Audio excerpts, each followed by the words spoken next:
আসসালামু আলাইকুম গাইস। তো ভিডিও করতে আসলাম, যাওয়ার কথা ছিল অন্য জায়গায়, তাই পাঠাইছে না। তার তার কারণে ভিডিও শ্যুট করতেছি। বৈশা তার কোনো কাজ কাম নাই, খাইতেছে আর ঘুমাইতেছে, এই কারণে ভিডিও শ্যুট করতে আসছি। তো যে ভিডিও শ্যুট করলাম তা কালকে মনে হয় ভিডিওটা আপলোড দিব।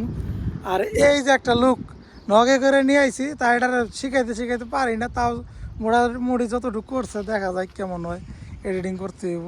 তা তুমি যে ভিডিওটা করছো ওখানকার, বুঝছো, যদি খালি ভালো না হয়, মানুষ যদি লাইক টাইক না করে, পছন্দ না করে, তোমার কিন্তু উপায় নেই, বুঝছো। ইনশাল্লাহ লাইক করবেন সবাই, আমার বড় ভাইরা সাপোর্ট করবেন, সবাই সাপোর্ট করবেন, লাইক করবেন। আর যদি ভিডিও যদি সুন্দর হয় তাহলে কমেন্টে বলবেন, পরবর্তীতে আরো ভিডিও তোমার এই সুন্দর সুন্দর ভিডিও আপলোড করবো। তা সুন্দর সুন্দর ভিডিও করে দিবা তো। তো ইনশাল্লাহ যদি রগে থাকতে পারি সবসময় তাহলে করে দিব ইনশাল্লাহ। যাই হোক, আমরা সবাই একসাথে থাকবো, পরবর্তীতে আরো ভালো ভালো ভিডিও দেওয়ার চেষ্টা করবো ইনশাল্লাহ।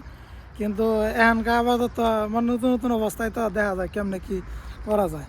তো সবাই ভালো থাকবেন, আল্লাহ হাফেজ।